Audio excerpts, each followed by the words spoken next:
Bonjour, as they say in the Olympics this year. Hello, and I am back with another video, and this is kind of more of a tutorial because you know when you make a bunch of projects and you always get more fabric than you think you need to in fear of running out.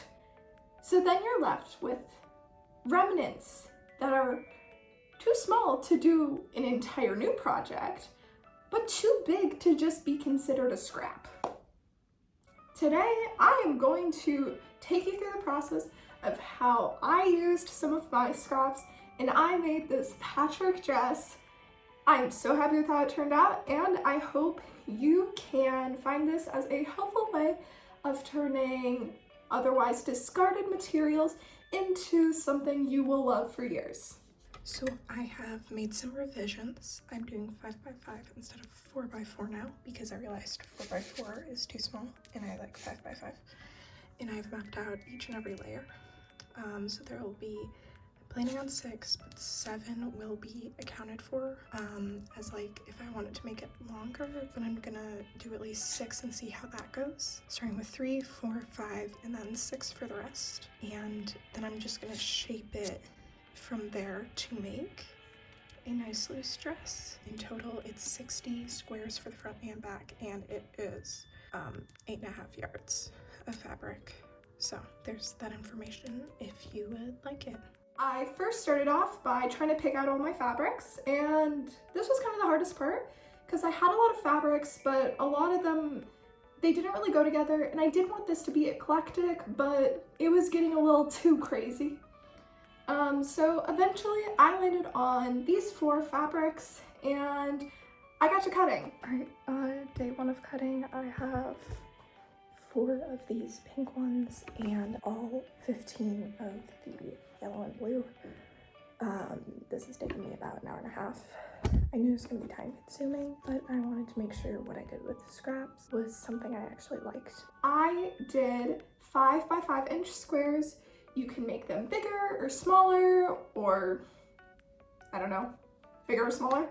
And I found that this was the perfect size where they were just small enough where I could have variety, but they were also big enough where I didn't have to cut a bajillion, which, speaking of cutting a bajillion, I did the math and I think I cut about 60 or 70 squares.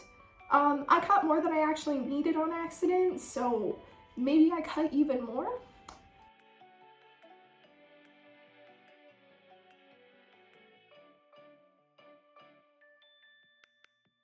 The next part of this is sewing them all together. So if you've ever quilted, it is this exact process where you fold them right sides together, you sew an edge, open it up, right sides together, sew, open. Over and over and over until you have all these strips. I laid all of them out and then I did the process with the strips. Right sides together, sew, right sides together, sew, until I had kind of this like boxy dress shape for the front. After you sew all the sides together, then you have these 2 halves of a dress. And what I did is I just kind of cut out a neck hole and then I sewed the 2 shoulders together so that I kind of had like this smock type thing so I could put it on over my head and kind of see how it was fitting. Hello, editing Lillian here, and I realized I never mentioned I got my wisdom teeth out, so I did that in the middle of this project. Interpret that as you wish for how long this has taken me. All right, bonjour. I am now back and not a lot of pain in my mouth anymore, so it just gets sensitive if I eat a lot of food in a day. I have no clue what I last did with this. I haven't seen this in 2 weeks. So let's pick it up and find out where I left it. Oh, that's right. Okay, so I have this. It's kind of like a weird apron. It's a good neck hole size. That's one thing I don't need to figure out because I am extremely exhausted. It is not fun to wake up at 4 in the morning for a flight. Let us see. Do I need to make this a row longer? I feel like I'm like getting like flashbacks, like cutting it out, but where? I do have squares. I really don't know what I'm doing. Yeah, I do. Oh, I don't know. Do I need to make this longer? I really don't know. Thank you for your advice, Gus. I still don't know what I'm gonna do.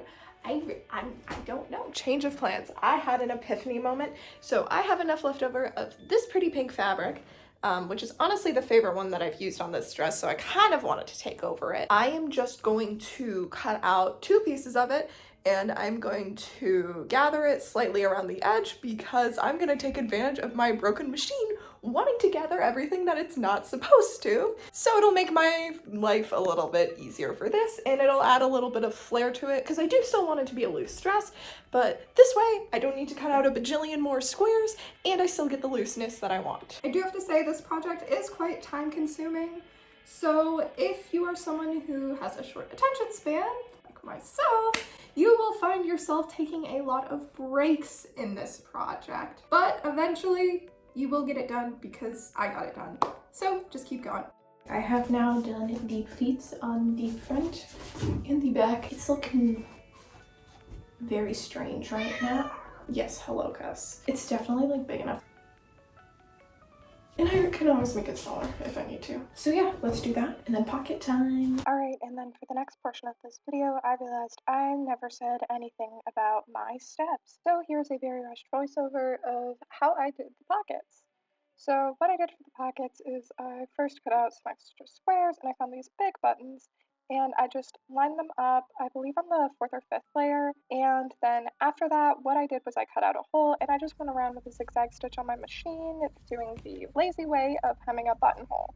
And then I sewed around the edge of the pockets to attach them to the dress. I know I could have done this earlier in a much easier manner, but I didn't really think about pockets back then all that much. And then after I did this, I got some embroidery floss and I just hand sewed the buttons on. And then what I did for the hemming is I swapped out the colors of the bobbin. So I had the navy blue that I'd been using for the bottom. I did a kind of maize color for the neckline, and then I did a light pink for the shoulders, just to kind of add to the eclectic feel of the dress. It's done. Oh my god. This dress has dragged out for so long. It's been a work in progress for basically, I think, almost a month at this point, and I just did the last hemming of the last armhole, and it's finished. And I'm so excited because I just got fabric for a new dress, and I am so excited to start my next project, but we finished this one. And here's how it turned out. I am so happy with how it turned out. It was so cute. I loved wearing it.